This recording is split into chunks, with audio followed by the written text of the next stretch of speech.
A Ferdinand furniture manufacturer is closing its doors. We bring you more on that. Plus, I sit down with John Siebert and Terry Teig with the Du Bois County CASA program to talk about Child Abuse Awareness Month coming up in April.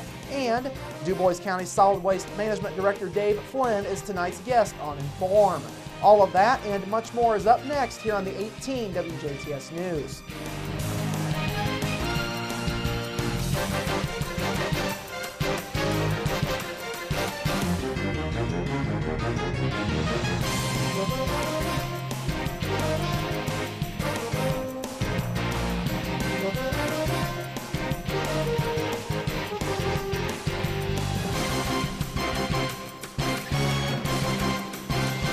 Hello, I'm Bradford Raths. We begin this evening with rumors of a Ferdinand furniture manufacturer closing officially being confirmed. Officials with Mobile Incorporated have announced that the company will be ceasing operations within the next 30 days.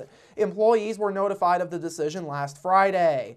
Media reports had been circulating that the company planned to shut down. An Evansville television station reported that they confirmed the decision with company CEO Paul Rue late yesterday. That became official earlier this afternoon by a press release that was sent out by the company. Rue stated in the release that the decision is a strategic one. He said Mobile and its employees have manufactured quality furniture for 43 years with the support of the local community and business partners. Rue says despite the company's attempts to overcome the obstacles presented by today's economy, management has determined that it cannot continue to operate profitably. Mobile has been in business since 1971 and employs 150 people at its 200,000 square foot plant along Industrial Park Road in Ferdinand. The release says the company has not made any decisions as far as the use of the facility after manufacturing operations cease. The company says they have notified its dealers and will continue to accept orders through February 17th or until its inventory is depleted. They will then engage in operations to liquidate its remaining inventory. The closing of Mobile and the loss of those 150 jobs comes on the heels of the recent announcement by Master Brand Cabinets, who are planning to expand its Ferdinand facility, which will include the addition of $1.1 million of equipment and provide an additional 135 jobs. A two-car accident on Ferdinand's northwest side yesterday afternoon sent 4 people to an area hospital. At 3 p.m. yesterday, Ferdinand police were called to the intersection of 9th Street and Industrial Park Drive on a report of an accident. Police say 51-year-old Rick Wagerson of St. Meinrad was southbound on Industrial Park Road at the intersection with 9th Street when he attempted to make a left turn.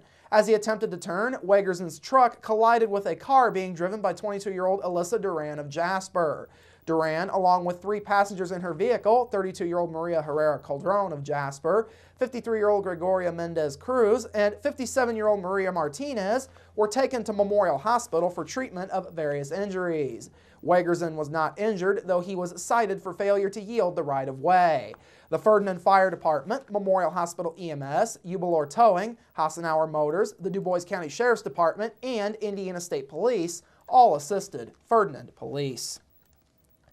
The City of Jasper has begun the process to change its subdivision control and zoning ordinances that are seen as being out of date. Last night marked the first opportunity for residents of the city to weigh in on the current ordinances and items that would be needed for future ordinances. About 30 people packed the council chambers at Jasper City Hall to give their thoughts on the current ordinances and those changes that they felt were necessary. Ideas included future economic development, maintaining the integrity of and growing city utilities, reducing red tape, adding clarity, and eliminating future gray areas for subdivision developers. The ordinances have not been updated since 1993, just over 20 years ago.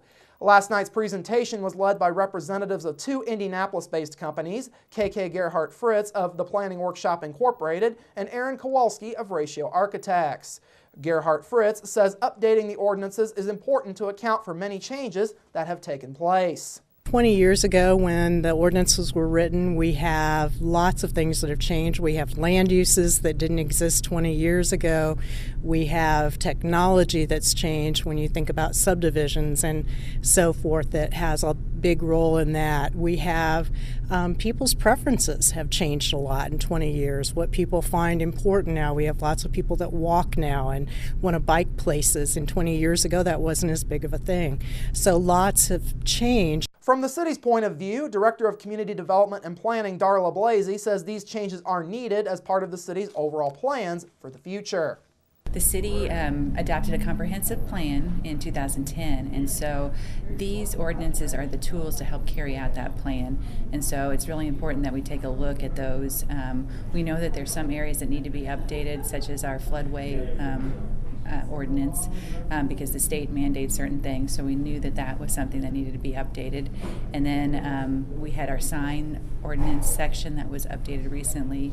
So we've always been tweaking those, but now we want to look at them comprehensively. Suggestions that were given during the meeting were written down by Kowalski, and those in attendance were able to vote for those issues that they found to be most important after the meeting. As we mentioned, last night's meeting was merely the first step in the process. Blasey stated at the beginning of the meeting that the process would take roughly 9 to 10 months before any new ordinances would be presented to the city's Planning Commission. Based on last night's votes, focus groups will be formed to work on the issues seen as the most important to be solved by any new ordinance. Finally this evening, officials with the City of Huntingburg have announced that a boil order is now in effect for Betts Street and Angle Drive until further notice. They say residents are being encouraged to boil all water for 5 minutes before drinking or using for purposes such as cooking and cleaning. Once again, that order is in effect until further notice. All right, coming up after the break, my interview with John Siebert and Terry Teig with the Du Bois County CASA program, plus your local forecast, sports with Kurt Gooksell, and Inform featuring Du Bois County Solid Waste Management Director Dave Flynn. That's all up next here on the 18 WJTS News. Local people watching local people.